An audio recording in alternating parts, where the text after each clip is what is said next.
Selamat sore. Saat ini saya akan melanjutkan membaca Injil Matius, yaitu dari Matius 9 mulai ayat 9. Matius pemungut cukai mengikut Yesus. Setelah Yesus pergi dari situ, ia melihat seorang yang bernama Matius duduk di rumah cukai. Lalu ia berkata kepadanya, "Ikutlah aku." Maka berdirilah Matius lalu mengikut dia. Kemudian ketika Yesus makan di rumah Matius, datanglah banyak pemungut cukai dan orang berdosa dan makan bersama-sama dengan dia dan murid-muridnya. Pada waktu orang Farisi melihat hal itu, berkatalah mereka kepada murid-murid Yesus, "Mengapa gurumu makan bersama-sama dengan pemungut cukai dan orang berdosa?" Yesus mendengarnya dan berkata, "Bukan orang sehat yang memerlukan tabib, tetapi orang sakit. Jadi pergilah dan pelajarilah arti firman ini. Yang ku kehendaki ialah belas kasihan dan bukan persembahan. Karena aku datang bukan untuk memanggil orang benar, melainkan orang berdosa." Hal berpuasa. Kemudian datanglah murid-murid Yohanes kepada Yesus dan berkata, "Mengapa kami dan orang Farisi berpuasa, tetapi murid-muridmu tidak?" Jawab Yesus kepada mereka, "Dapatkah sahabat-sahabat mempelai laki-laki berduka cita selama mempelai itu bersama mereka? Tetapi waktunya akan datang, mempelai itu diambil dari mereka, dan pada waktu itulah mereka akan berpuasa. Tidak seorang pun menambah," saya ulangi, "tidak seorang pun menambalkan secari kain yang belum susut pada baju yang tua, karena jika demikian kain penambal itu akan mencabik baju itu, lalu makin besarlah koyaknya. Begitu pula anggur yang baru tidak diisikan ke dalam kantong kulit yang tua, karena jika demikian kantong itu akan koyak, sehingga anggur itu terbuang dan kantong itu pun hancur. Tetapi anggur yang baru disimpan orang dalam kantong yang baru pula, dan dengan demikian terpeliharalah kedua-duanya." Anak kepala rumah ibadat perempuan yang sakit pendarahan. Sementara Yesus berbicara demikian kepada mereka, datanglah seorang kepala rumah ibadat lalu menyembah dia dan berkata, "Anakku perempuan baru saja meninggal, tetapi datanglah dan letakkanlah tanganmu atasnya, maka ia akan hidup." Lalu Yesus pun bangunlah dan mengikuti orang itu bersama-sama dengan murid-muridnya. Pada waktu itu seorang perempuan yang sudah 12 tahun lamanya menderita pendarahan maju mendekati Yesus dari belakang dan menjamah jumbai jubahnya, karena katanya dalam hatinya, "Asal ku jamah saja jubahnya, aku akan sembuh." Tetapi Yesus berpaling dan memandang dia serta berkata, "Teguhkanlah hatimu, hai anakku, imanmu telah menyelamatkan engkau." Maka sejak saat itu sembuhlah perempuan itu. Ketika Yesus tiba di rumah kepala rumah ibadat itu dan melihat peniup-peniup seruling dan orang banyak ribut, berkatalah ia, "Pergilah, karena anak ini tidak mati, tetapi tidur." Tetapi mereka menertawakan dia.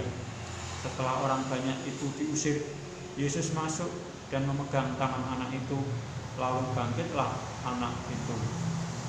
Maka tersiarlah kabar tentang hal itu ke seluruh daerah itu. Yesus menyembuhkan mata 2 orang buta. Ketika Yesus meneruskan perjalanannya dari sana, 2 orang buta mengikutinya sambil berseru-seru dan berkata, "Kasihanilah kami, hai anak Daud."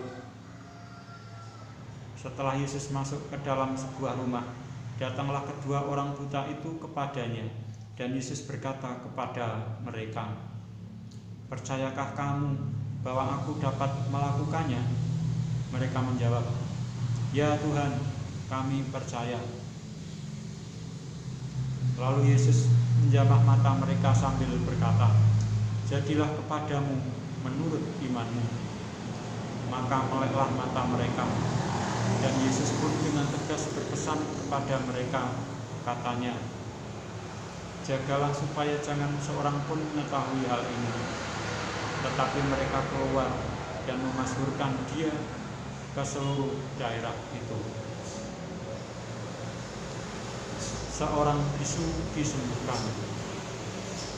Sedang kedua orang buta itu keluar, dibawalah kepada Yesus seorang bisu yang kerasukan setan. Dan setelah setan itu diusir, dapatlah orang bisu itu berkata-kata. Maka heranlah orang banyak, katanya, "Yang demikian belum pernah dilihat orang di Israel." Tetapi orang Farisi berkata, "Dengan kuasa penghulu setan ia mengusir setan." Belas kasihan Yesus terhadap orang banyak. Demikianlah Yesus berkeliling ke semua kota dan desa. Ia mengajar dalam rumah-rumah ibadat dan memberitakan Injil Kerajaan Surga, serta melenyapkan segala penyakit dan kelemahan. Melihat orang banyak itu, tergeraklah hati Yesus oleh belas kasihan kepada mereka, karena mereka lelah dan terlantar seperti domba yang tidak bergembala. Maka katanya kepada murid-muridnya, "Tuaian memang banyak, tetapi pekerja sedikit. Karena itu mintalah kepada Tuan yang punya tuaian, supaya ia mengirimkan pekerja-pekerja untuk tuaian itu." Saya lanjutkan membaca Injil Matius yang ke-10. Yesus memanggil ke-12 rasul.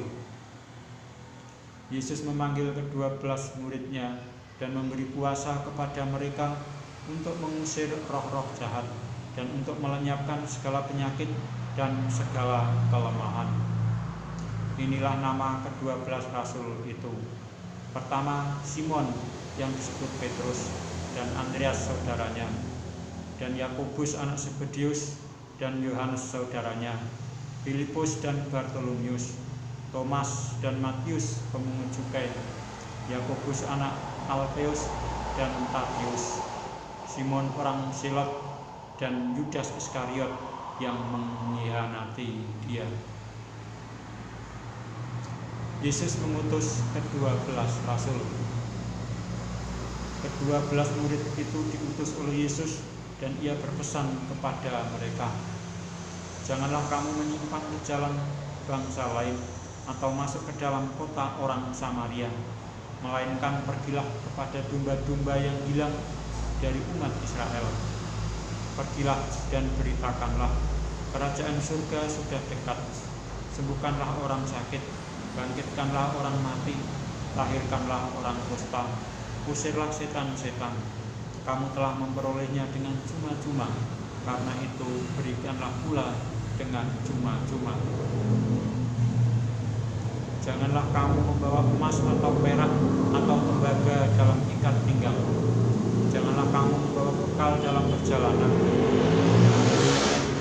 Janganlah kamu membawa baju 2 helai, kasut atau tongkat, sebab seorang pekerja patut mendapat upahnya. Apabila kamu masuk kota atau desa, carilah di situ seorang yang layak dan tinggallah padanya sampai kamu berangkat. Apabila kamu masuk rumah orang, berilah salam kepada mereka. Jika mereka layak menerimanya, salam itu turun ke atasnya. Jika tidak, salam itu kembali kepadamu. Dan apabila seorang tidak menerima kamu dan tidak mendengar perkataanmu, keluarlah dan tinggalkanlah rumah atau kota itu, dan kebaskanlah debunya dari kakimu. Aku berkata kepadamu, Sesungguhnya pada hari penghakiman, tanah Sodom dan Gomora akan lebih ringan tanggungannya daripada kota itu. Penganiayaan yang akan datang dan pengakuan akan Yesus. Lihat, aku mengutus kamu seperti domba ke tengah-tengah serigala. Sebab itu hendaklah kamu cerdik seperti ular dan tulus seperti merpati. Tetapi waspadalah terhadap semua orang, karena ada yang akan menyerahkan kamu kepada majelis agama, dan mereka akan menyesah kamu di rumah ibadatnya. Dan karena aku, kamu akan digiring ke muka penguasa-penguasa dan raja-raja sebagai suatu kesaksian bagi mereka dan bagi orang-orang yang tidak mengenal Allah.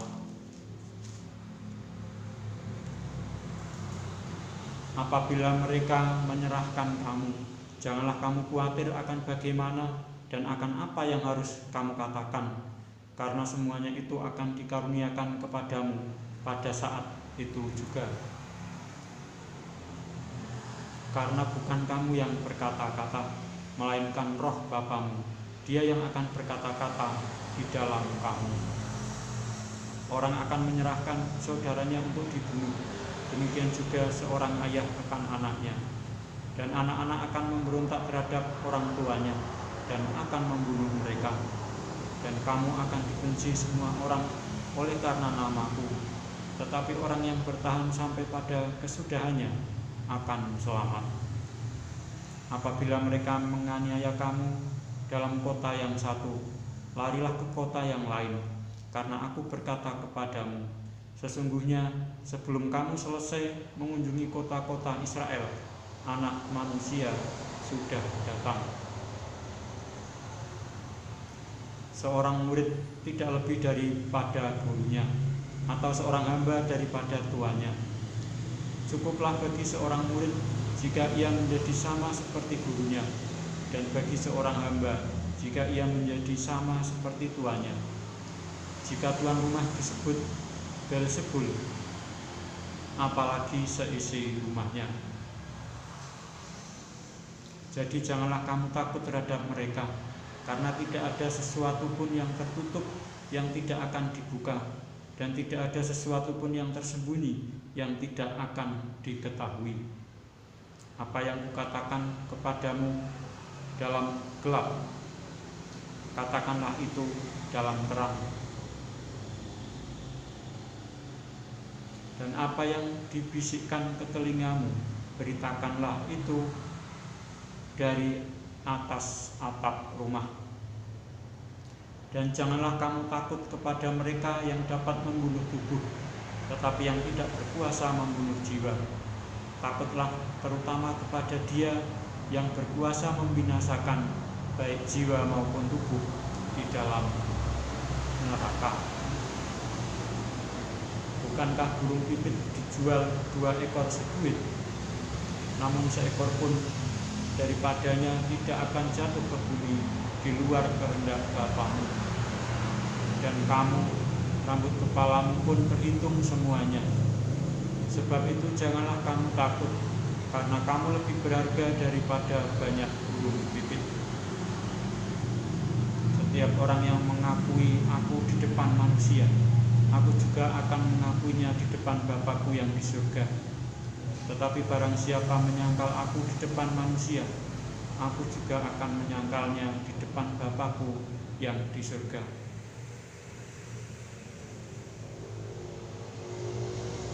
Yesus membawa pemisahan bagaimana mengikut Yesus. Jangan kamu menyangka bahwa aku datang untuk membawa damai di atas bumi. Aku datang bukan untuk membawa damai, melainkan pedang. Sebab aku datang untuk memisahkan orang dari ayahnya, anak perempuan dari ibunya, menantu perempuan dari ibu mertuanya, dan musuh orang ialah orang-orang seisi rumahnya. Barang siapa mengasihi bapa atau ibunya lebih daripadaku, ia tidak layak bagiku. Dan barang siapa mengasihi anaknya laki-laki atau perempuan lebih daripadaku, ia tidak layak bagiku. Barang siapa tidak memikul salibnya dan mengikut aku, ia tidak layak bagiku. Barang siapa mempertahankan nyawanya, ia akan kehilangan nyawanya, dan barang siapa kehilangan nyawanya karena aku, ia akan memperolehnya. Barang siapa menyambut kamu, ia menyambut aku, dan barang siapa menyambut aku, ia menyambut Dia yang mengutus aku. Barang siapa menyambut seorang nabi sebagai nabi, ia akan menerima upah nabi, dan barang siapa menyambut seorang benar sebagai orang benar, ia akan menerima upah orang benar. Dan barang siapa memberi air sejuk secangkir saja pun kepada salah seorang yang kecil ini, karena ia muridku, aku berkata kepadamu, sesungguhnya ia tidak akan kehilangan upahnya daripadanya. Demikianlah saya telah membaca Injil Matius sampai dengan Matius yang ke-10, dan saya akan melanjutkan membaca Injil Matius berikutnya, yaitu Matius 11 pada